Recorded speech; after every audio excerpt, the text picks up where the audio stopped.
Wari CHAPHUꯒꯤ ꯃꯥꯏꯀꯩꯗꯒꯤ ꯑꯀꯣꯡꯆꯥꯟꯕ ꯊꯣꯛꯆꯣꯝꯅ ꯇꯥꯕꯤꯔꯤꯕꯁꯤꯡꯕꯨ ꯇꯔꯥꯝꯅ ꯑꯣꯛꯆꯔꯤ꯫ ꯍꯧꯖꯤꯛ ꯑꯃꯨꯛ ꯂꯧꯕꯤꯔꯁꯤ ꯑꯏꯕ ꯑꯃꯤꯠ ꯀꯨꯃꯥꯔ ꯍꯨꯏꯗ꯭ꯔꯣꯝꯕꯒꯤ ꯕ꯭ꯂꯣꯛ ꯅꯝꯕꯔ 2 ꯍꯥꯏꯔꯤꯕ ꯋꯥꯔꯤ ꯑꯁꯤꯒꯤ ꯁꯤꯖꯟ 2 ꯑꯍꯨꯝꯁꯨꯕ ꯇꯥꯡꯀ꯫ ꯑꯁꯨꯝꯅ ꯃꯈꯣꯏ ꯃꯁꯦꯜ ꯋꯥꯔꯤ ꯑꯁꯤ ꯁꯥꯟꯅꯗꯨꯅ ꯁ꯭ꯀꯨꯜ ꯇꯝꯅ ꯆꯠꯈ꯭ꯔꯦ꯫ ꯁꯣꯝꯗꯅ ꯋꯥꯔꯗꯦꯟ ꯑꯍꯨꯝꯗꯨꯈꯛ ꯕ꯭ꯂꯣꯛ ꯑꯁꯤꯗ ꯂꯩꯍꯧꯔꯦ꯫ ꯃꯈꯣꯏꯒꯤ ꯀꯨꯛ ꯑꯗꯨꯒ ꯁꯩꯇ꯭ꯌꯝꯗꯤ ꯃꯃꯪꯑꯣꯏ ꯀꯔꯤꯑꯣꯏ ꯆꯥꯎꯕꯗꯨ ꯎꯔꯕꯅꯤ, ꯑꯗꯨꯕꯨ ꯑꯌꯨꯛ ꯅꯨꯡꯊꯤꯜꯒꯤ ꯃꯇꯝꯗꯗꯤ ꯊꯣꯏꯅ ꯈꯟꯖꯤꯜꯂꯨꯕ ꯇꯧꯗꯦ꯫ ꯑꯗꯨꯃꯛꯅ ꯃꯍꯥꯛꯀꯤ ꯀꯥ ꯑꯁꯤꯗ ꯍꯤꯞꯇꯨꯅ ꯐꯣꯟ ꯃꯦꯠꯂꯤ꯫ ꯃꯈꯥꯗꯅ ꯕꯤꯔꯖꯤꯠ ꯑꯗꯨꯒ ꯇꯣꯞꯇꯅ ꯁꯖꯥꯎ ꯂꯩꯕꯅꯤ꯫ ꯃꯌꯥꯏꯗ ꯂꯩꯔꯤꯁꯤ ꯁꯩꯇ꯭ꯌꯝꯅꯤ꯫ ꯑꯁꯨꯝꯅ ꯃꯍꯥꯛꯀꯤ ꯀꯥꯗ ꯍꯤꯞꯇꯨꯅ ꯂꯩꯔꯤꯉꯩ ꯃꯊꯟꯇ ꯃꯍꯥꯛꯀꯤ ꯊꯣꯡ ꯑꯗꯨ ꯇꯞꯅ ꯍꯥꯡꯗꯣꯔꯛꯏ꯫ ꯊꯣꯡ ꯑꯗꯨꯅ ꯍꯥꯡꯗꯣꯔꯛꯄ ꯃꯇꯝꯗ ꯃꯈꯣꯜ ꯈꯔ ꯈꯖꯤꯛ ꯊꯣꯛꯄꯗꯨꯅ ꯁꯩꯇ꯭ꯌꯝ ꯊꯣꯡ ꯑꯗꯨꯗ ꯐꯠ ꯌꯦꯡꯉꯤ꯫ ꯃꯇꯝ ꯑꯗꯨꯗ ꯊꯣꯡ ꯑꯗꯨ ꯇꯞꯅ ꯁꯨꯝ ꯍꯥꯡꯗꯣꯔꯛꯇꯨꯅ ꯃꯈꯥꯗ ꯍꯧꯗꯣꯡ ꯑꯃꯨꯕ ꯑꯃ ꯃꯉꯣꯟꯗ ꯃꯨꯟꯅ ꯌꯦꯡꯗꯨꯅ ꯂꯩꯔꯝꯕꯗꯨ ꯃꯗꯨ ꯎꯕꯗ ꯁꯩꯇ꯭ꯌꯝ ꯉꯛꯄꯅ ꯂꯣꯏꯈ꯭ꯔꯦ꯫ ꯉꯥꯏꯍꯥꯛꯇꯤ ꯍꯧꯗꯣꯡ ꯑꯗꯨꯅ ꯃꯃꯤꯠ ꯀꯨꯞꯇꯕ ꯃꯈꯩ ꯌꯦꯡꯂꯝꯂꯒ ꯍꯧꯅ ꯈꯣꯡꯗꯨꯅ ꯆꯠꯈ꯭ꯔꯦ꯫ ꯑꯗꯨꯕꯨ ꯃꯍꯥꯛꯇꯤ ꯌꯥꯝꯅ ꯉꯛꯅ ꯌꯦꯡꯗꯨꯅ ꯂꯩꯍꯧꯏ꯫ ꯑꯁꯨꯝꯅ ꯋꯥꯈꯜ ꯑꯃꯗ ꯎꯡꯂꯤꯉꯩ ꯐꯣꯟꯗ ꯀꯣꯜ ꯂꯥꯛꯄꯁꯤꯗ ꯈꯪꯄ꯭ꯔꯦꯛ ꯈꯪꯏ꯫ ꯀꯣꯜ ꯑꯗꯨ ꯌꯦꯡꯂꯨꯕꯗꯗꯤ ꯊꯣꯏꯕꯤꯒꯤ ꯑꯣꯏꯔꯝꯂꯦ꯫ ꯀꯣꯜ ꯑꯗꯨ ꯄꯥꯏꯗꯨꯅ ꯁꯩꯇ꯭ꯌꯝꯅ "ꯍꯦꯂꯣ ꯊꯣꯏꯕꯤ." ꯊꯣꯏꯕꯤꯅ ꯍꯥꯏ, "ꯍꯦꯂꯣ, ꯀꯩꯗꯧꯔꯝꯃꯤꯅꯣ? ꯑꯁ ꯈꯪꯉꯤ ꯅꯪꯒꯤ ꯀꯣꯜ ꯂꯥꯛꯄꯗ." "ꯑꯦ ꯀꯔꯤꯒꯤ?" "ꯁꯨꯝ ꯋꯥꯈꯜ ꯑꯃ ꯈꯜꯂꯝꯕꯅꯤ, ꯑꯗꯨꯗ." "ꯍꯥ, ꯀꯔꯤ ꯋꯥꯈꯜ?" ꯋꯥꯍꯪꯁꯤ ꯍꯪꯂꯛꯄꯗ ꯁꯩꯇ꯭ꯌꯝ ꯋꯥꯈꯜ ꯑꯃꯗ ꯎꯡꯗꯨꯅ ꯍꯧꯈ꯭ꯔꯕ ꯋꯥꯔꯤ ꯑꯃ ꯇꯞꯅ ꯅꯤꯡꯁꯤꯡꯂꯛꯏ꯫ ꯃꯇꯝꯗꯨ ꯆꯥꯎꯕ ꯍꯣꯏꯅ ꯀ꯭ꯂꯥꯁ 11 ꯀꯥꯔꯤꯉꯩꯒꯤ ꯑꯍꯥꯟꯕ ꯕꯣꯔꯗꯤꯡ ꯑꯁꯤꯗ ꯆꯪꯂꯛꯄ ꯅꯨꯃꯤꯠꯅꯤ꯫ ꯅꯨꯡꯁꯤ ꯑꯃꯗꯤ ꯆꯥꯎꯕ ꯄꯨꯟꯅ ꯃꯈꯣꯏꯒꯤ ꯄꯦꯔꯦꯟꯁ ꯑꯗꯨꯒ ꯂꯥꯛꯄꯗ ꯔꯤꯁꯤꯞꯁꯟ ꯑꯣꯏꯅ ꯃꯦꯜ ꯐꯤꯃꯦꯜ ꯋꯥꯔꯗꯦꯟ ꯄꯨꯝꯅꯃꯛ ꯒꯦꯠꯇ ꯂꯩ꯫ ꯃꯇꯝꯗꯨꯗ ꯁꯩꯇ꯭ꯌꯝ ꯆꯥꯎꯕꯕꯨ ꯎꯕꯗ ꯉꯥꯎꯈ꯭ꯔꯦ꯫ ꯑꯉꯥꯡ ꯅꯍꯥ ꯑꯣꯏꯔꯕꯁꯨ ꯃꯍꯥꯛꯀꯤ ꯃꯑꯣꯡ ꯃꯇꯧ ꯑꯁꯤꯗ ꯑꯗꯨꯝ ꯌꯦꯡꯅꯤꯡꯕ ꯑꯃ ꯐꯥꯎꯔꯦ꯫ ꯑꯗꯨꯒꯤꯁꯨ ꯃꯊꯛꯇ ꯁꯩꯇ꯭ꯌꯝꯗꯤ ꯅꯨꯄꯤ ꯎꯕ ꯌꯥꯗꯦ ꯍꯥꯏꯗꯨꯅꯤ꯫ ꯄꯥꯝꯕꯃꯛ ꯄꯥꯝꯗ꯭ꯔꯁꯨ ꯀꯣꯏꯕꯃꯛ ꯀꯣꯏꯅꯤꯡꯗ꯭ꯔꯁꯨ ꯅꯨꯄꯤꯗ ꯑꯁꯥ ꯇꯧꯕꯁꯤ ꯃꯥꯒꯤ ꯍꯩꯅꯕꯤꯅꯤ꯫ ꯑꯗꯨꯅ ꯃꯔꯝ ꯑꯣꯏꯔꯒ ꯏꯆꯝ ꯆꯝꯅ ꯃꯊꯣꯠ ꯀꯥꯖꯔꯛꯄ ꯆꯥꯎꯕꯒꯤ ꯃꯑꯣꯡ ꯃꯇꯧꯗ ꯃꯤꯠꯌꯦꯡ ꯀꯥꯔꯟ ꯆꯜꯂꯤꯕꯅꯤ꯫ ꯃꯇꯝꯗꯨꯗ ꯆꯥꯎꯕꯒꯤ ꯃꯃꯥ ꯑꯗꯨꯅ ꯑꯁꯨꯝꯅ ꯍꯥꯏꯔꯛꯏ, "ꯀꯩꯅꯣꯝꯇ ꯍꯪꯖꯒꯦꯕ, ꯅꯨꯄꯤꯔꯣꯝꯒꯤꯁꯤ ꯀꯗꯣꯝꯗ ꯑꯣꯏꯔꯕꯅꯣ?" ꯃꯗꯨꯗ ꯂꯩꯔꯤꯕ ꯋꯥꯔꯗꯦꯟ ꯅꯨꯄꯤꯈꯩꯗꯨꯅ ꯈꯨꯝꯗ꯭ꯔꯤꯉꯩꯗ ꯁꯩꯇ꯭ꯌꯝꯅ ꯑꯁꯨꯝꯅ ꯈꯨꯝꯂꯛꯏ, "ꯑꯁꯣꯝꯗꯅꯤ." ꯃꯈꯥ ꯇꯥꯅ ꯃꯅꯥꯛꯇ ꯐꯝꯂꯤꯕ ꯐꯤꯃꯦꯜ ꯋꯥꯔꯗꯦꯟ ꯑꯗꯨꯅ ꯑꯃꯨꯛ ꯈꯨꯝꯂꯛꯏ, "ꯁꯤꯒꯤ ꯔꯦꯖꯤꯁꯇꯔꯁꯤꯗ ꯁꯥꯏꯟ ꯑꯃꯇꯪ ꯂꯧꯍꯧꯒꯦ, ꯒꯥꯔꯖꯤꯌꯟꯒꯤ, ꯑꯗꯨꯒ ꯑꯉꯥꯡꯁꯤꯗꯤ ꯑꯗꯨꯝ ꯑꯩꯈꯣꯏ ꯄꯨꯁꯤꯟꯖꯔꯒꯦ." ꯑꯁꯤ ꯍꯥꯏꯗꯨꯅ ꯕꯣꯔꯗꯤꯡ ꯃꯅꯨꯡꯗ ꯂꯩꯍꯧꯕ ꯁꯥꯇ꯭ꯔꯤ ꯈꯔ ꯀꯧꯊꯣꯔꯛꯇꯨꯅ ꯅꯨꯡꯁꯤ ꯑꯃꯗꯤ ꯆꯥꯎꯕꯒꯤ ꯄꯣꯠꯆꯩ ꯑꯗꯨ ꯊꯥꯡꯖꯤꯟꯗꯨꯅ ꯆꯪꯈ꯭ꯔꯦ꯫ ꯁꯩꯇ꯭ꯌꯝꯗꯤ ꯃꯃꯤꯠ ꯃꯅꯥ ꯄꯨꯡꯊꯛ ꯊꯛꯈ꯭ꯔꯦ꯫ ꯏꯪꯅ ꯆꯪꯈꯣꯜꯂꯕꯤ ꯅꯨꯡꯁꯤꯗꯗꯤ ꯌꯦꯡꯗ꯭ꯔꯒ ꯆꯥꯎꯕꯗ ꯑꯣꯏꯅ ꯃꯤꯇꯥꯔꯤꯕꯁꯤꯁꯨ ꯑꯉꯛꯄ ꯑꯃꯅꯤ꯫ ꯑꯗꯨꯕꯨ ꯃꯍꯥꯛꯀꯤ ꯃꯇꯧ ꯑꯁꯤ ꯈꯪꯂꯕ ꯁꯖꯥꯎꯅꯗꯤ ꯍꯩꯅꯗ꯭ꯔꯦ꯫ ꯃꯗꯨꯗ ꯁꯖꯥꯎꯅ ꯁꯩꯇ꯭ꯌꯝꯒꯤ ꯃꯅꯪꯒꯟꯗ ꯈꯨꯅꯤꯡꯅ ꯐꯠ ꯊꯤꯟꯖꯤꯜꯂꯤ꯫ ꯑꯗꯨꯒ ꯁꯖꯥꯎꯅ ꯍꯥꯏ, "ꯌꯥꯔꯦ, ꯅꯪ ꯈꯨꯌꯦꯡꯗꯨ ꯃꯤ ꯑꯇꯩ ꯂꯣꯏꯅ ꯚꯥꯞ ꯑꯃ ꯈꯜꯂꯅꯤ." ꯁꯩꯇ꯭ꯌꯝ ꯃꯁꯥꯗꯨ ꯏꯇꯥꯎ ꯇꯥꯎꯕ ꯑꯃꯒꯨꯝ ꯈꯨꯝꯂꯛꯏ, "ꯑꯁꯤ ꯑꯉꯥꯡꯁꯤ ꯌꯥꯏꯅꯦ." ꯁꯖꯥꯎꯅ, "ꯀꯔꯝꯕꯅꯣ ꯍꯥꯏꯁꯦ?" "ꯑꯁꯤ ꯅꯨꯄꯥ ꯁꯥꯕꯤꯁꯦ." ꯁꯖꯥꯎꯅ ꯍꯥꯏ, "ꯅꯪ ꯀꯥꯔꯟ ꯇꯧꯅꯨ, ꯑꯇꯩꯗ ꯇꯧꯔꯁꯨ ꯑꯩꯈꯣꯏ ꯁꯥꯇ꯭ꯔꯗꯒꯗꯤ ꯇꯧꯔꯨꯅꯨ ꯏꯕꯣ, ꯆꯍꯤꯗ ꯌꯦꯡꯅꯔꯨꯔꯗꯤ ꯅꯆꯥꯅꯨꯄꯤ ꯊꯣꯡꯒꯅꯤ." ꯁꯩꯇ꯭ꯌꯝꯅ ꯍꯥꯏ, "ꯑꯗꯨꯒꯤ ꯋꯥꯗꯤ ꯉꯥꯏꯈꯣꯗ ꯅꯪꯁꯨ, ꯂꯩꯗꯕꯨ ꯄꯣꯝꯁꯥꯠꯅꯕ ꯃꯄꯨꯡ ꯐꯥꯕꯅ ꯈꯥꯏꯗꯣꯛꯄꯩ ꯋꯥꯅꯤ, ꯈꯣꯏꯃꯨꯗꯗꯤ ꯑꯔꯤ ꯑꯅꯧ ꯈꯥꯏꯗꯕꯅꯤ." ꯁꯖꯥꯎꯅ, "ꯑꯗꯨꯗꯅꯦ ꯑꯩꯅ ꯅꯪꯁꯦ ꯌꯥꯝ ꯍꯩꯅꯔꯛꯇ꯭ꯔꯤꯁꯦ, ꯅꯣꯏ ꯊꯣꯏꯕꯤꯒꯤ ꯁꯛꯇꯥꯗꯨꯒ ꯅꯪꯅ ꯇꯧꯊꯣꯔꯛꯏꯁꯤꯒ." ꯁꯩꯇ꯭ꯌꯝꯅ ꯍꯥꯏ, "ꯀꯩꯗꯧꯔꯕ ꯑꯩꯅ? ꯑꯣ, ꯅꯪꯒꯤꯗꯤ ꯊꯃꯣꯏ ꯁꯦꯡꯕ ꯁꯥꯔꯤꯅꯦꯅ ꯑꯃꯈꯛꯇꯗ ꯆꯞ ꯌꯨꯡꯅ ꯂꯩꯔꯤꯗꯣ, ꯍꯌꯦꯡ ꯆꯨꯛ ꯁꯥꯔꯒ ꯑꯃꯨꯛ ꯌꯨꯡꯉꯗꯤꯅꯦ ꯑꯩꯒꯤ ꯁ꯭ꯇꯥꯏꯜꯁꯦ ꯂꯥꯛꯀꯅꯤꯗꯣ." ꯁꯖꯥꯎꯅ, "ꯌꯥꯖꯔꯦ, ꯑꯣ ꯄꯥꯝꯖꯗ꯭ꯔꯦ."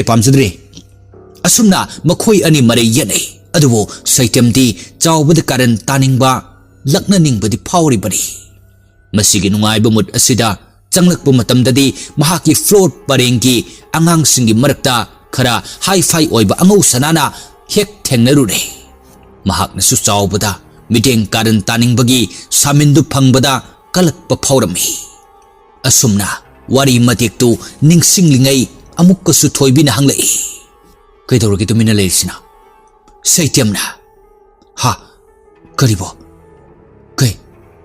कई हाइबनो थोइबिना हाइ नंबु वा मा हाइरमदाइने अदुगा तुमि लेख्रिदुना कैदौरगेबा सैत्यमना अस कैसु नतेदा असुमना मखोई अनि वारी सानबा असि लोइसिले अदुबो छात्र कनासु लेत्रबा नुंगथलगी मतम असिददी मनिंग तमना कीरबा थवाई अमगी सकफम ओइख्रे मरु ओइना पाथौ होइगी कादा तौरिबनी हुगतुना थमनरबा कांखल तपना तारई अदुगा मधुगी तारकपगी इपोम अदुदा मी अमगी ममाइगी सकम तारकपसु उरी अमुकसु हेक नुंगसित लिरी लिरी सिलहंदुना टेबल मथक्ता थमनरमलिबा लाइरिक सिंह अदु जरा जरा मसा मथंत फागलई अदुगा अमुकसु थारिबा चौकरी खरदी मखोंग पानबा अमकुम लेंगली लेंगली तौई पाथौ होइगी का मनुंग सिदा हाई हुमदुना सानरिबा कया असि थोंजिन मपान नुपा अमना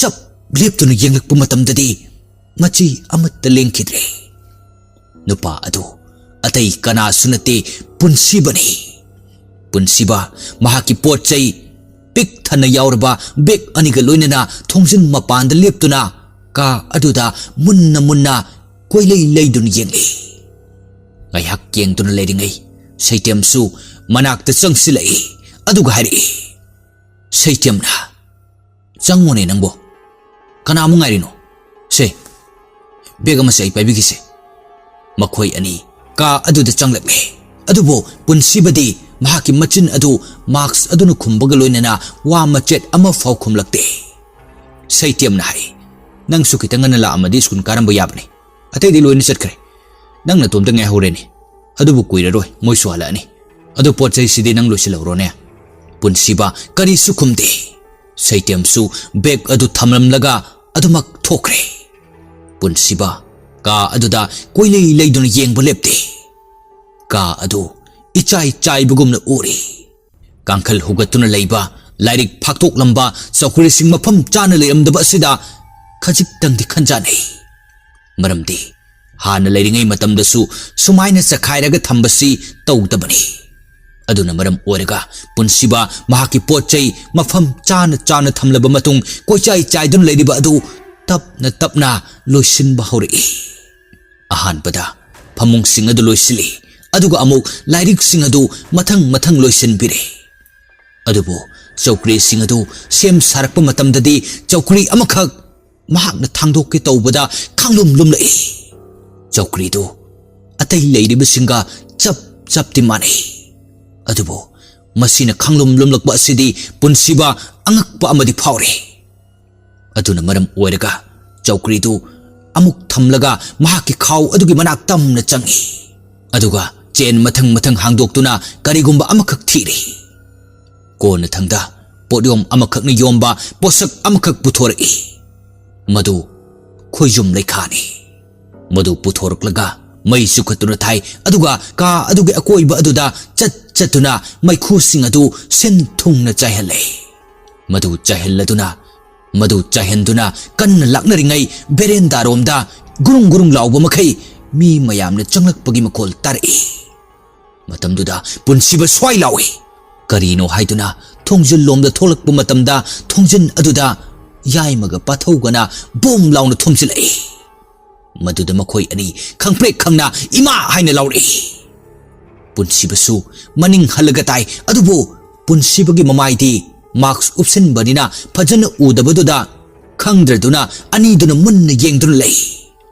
मदुगी चिंगनबा अदु खंगलदुना पुनसिबना असुमना हरि ए भाई याइमा पाथौ खुमफाउ खुमदे मरमदि मसक खंद्रदुना चममनदुन लेरिबा अदुदा पुनसिबा मार्क्स अदु फट लौथोकलगा अमुक हरि आई खंद्रबो याइमा अमदि पुनसिबा यामना थाजदना संगसिलकलगा कोनसिलै अदुगा हरि अस नंगोरे पुनसिबना आई हुजोइदा लाक्ता ngairi pathau nai akhoi de school halakpada lambi de akhoi ka si makhu karga leibasida kari kari tawrubano khandana chensilaini punsibana adugi oire aina khoijum lekha okthokpainida asi halaga punsibadu maning olaga fat yengi adubo ngasai mafam chadana lehoba chokri adu mafam chana leramle maduda mahak haipeti ngakchanai mahakna ngasai thangdokpa nungai hogdaba chokri si thangjil lamlabara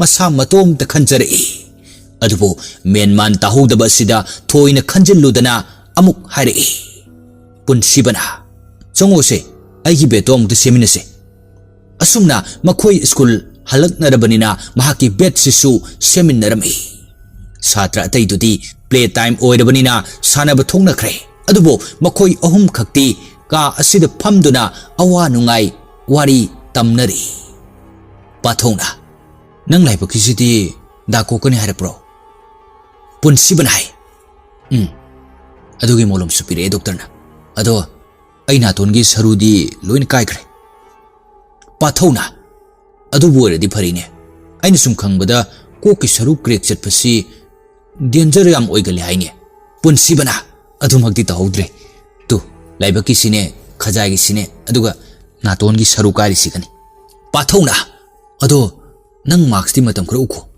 punsibanai aduine hoji soine upise pathongna hai ado nahan gai nangonda hangene khalaga hangba nungai kidaba ado hojikti amuk punna leminarabanina hangningi ado nangisi kamaina tawkhrinoba wari makokti amuk phajandiro matamduda punsiba tu khyauchungi matamdu ningsingrubada mahaki akiba matau aduda khangladuna yaimana samjillai as pathong nangsu adum boiwa ngakto oina hangle ko na hangnasu yabasida adu siruk law lampak to thokse asumna makhui ahum chatkre adubo ka asidi minil amana adum ninduna lehori pendribara hausiksu mahaki miot minai karibu ahenba pamlibano angau sana martin gi thawai dagi henba pumnamak asile horiba miyoi sing asidagi laurage khanna kachinda tasinduna taramba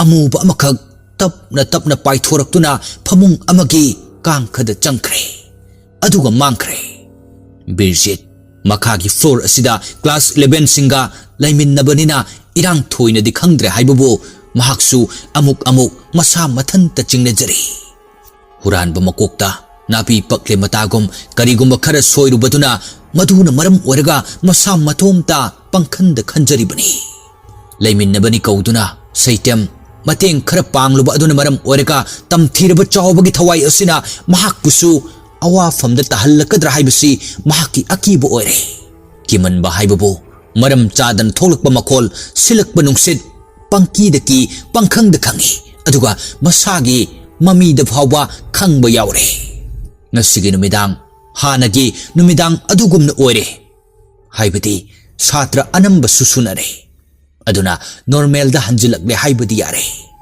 tawbatabu William de Lactri aduga ka sida punna leminaramba angau sana amati Martin de Laikidre Birjit angang singna numidangi matamda study taunariba adu check marul ama chatke haiduna makhutta chei asangba ama pairaga thoglei berenda pumbadu pungan ngali aduga ka khudingsu loinamak mai thale mahakti makhagi floor da class 11 ga punna leminnabanina kharadi phai haiba yai ahanbada mahak room 1 du da changi satra ayamba lairik panadun lerami madu ubada kharadi bit ama lere mathangi room 2 aduda amuk changlei matam sida lairik anambana padun lerami wakhal tadi asumna khale ngasidi angang singsi lairik ka phajana paramini karan taba yawramadi amukta sethage tobani phuda basu koire phuningini sase mathangda amuk room 3 da changlei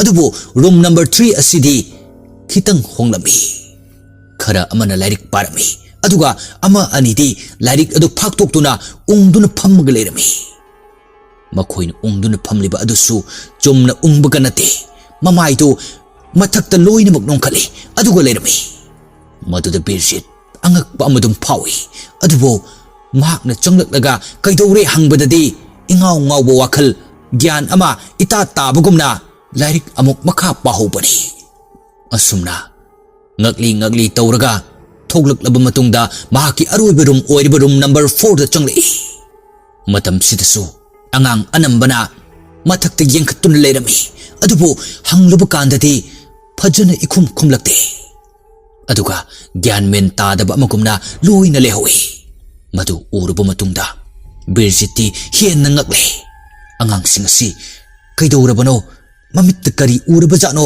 natraga kari changlabano khanba hore wakhal si khana berenda aduda hangat handa chale mahakna chatpagi makhol adusu chai aduna floor aduda kok yeibagi hauna makhol naina thokle madu tabada manungda leiriba sadra sing adu anambana kinaba phaw yaure makhoi ki marakta thongnau mapada leiba aduga thongjinda phawduna chatpada urakpa satra khaide mangonda yamna akiba amagi mawongda loina yengnare madu ubada birjit amukka hena akiba ama oikhre adubo tawphamdi khangdraduna phone adu puthoklaga amuk mele laibakna thirisu phone aduda thokliba FB gi short video singtu anambana aki akhang trailer ki ngakta oina thoklei as phone jijuba asi haina leiringai call ama muk lakpada khangprek khangi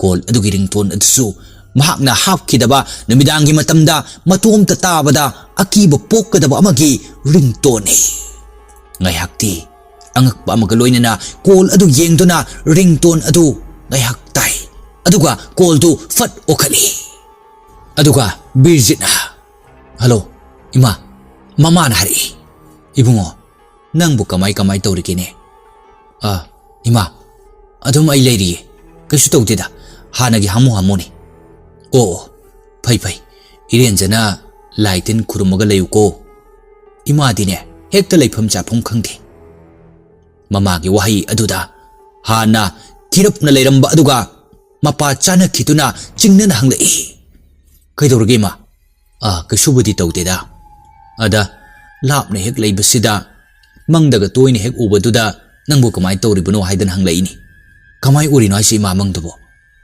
karisu thoidokpa nateda nangdo noi mamoga punna hek uba wahi si haiba loidringai mama aduki manakta leiriba mapa aduna asimu hairen tawrse asumna haiduna chirol tawbadu birjit su tahoi aduga amuksu mama aduna semdoraklaga wa makha tari kari su tawdise maku mang hek manglubagini adoi bungo nangsu phajana lemino ko hoima pare aisu thamage nangna thokchin jaramani ko namuk tawrage ko asumna mama asi call thamkre birjiti chingnabana yomle mahaki mamo adu army oibani adubo mafam marang khangdana operation ama chatpada si kharbara chang kharbara khangkidrabani birjit phone aduda mahaki ringtone adu semdokle aduga phone adu puri khawda hapchillaga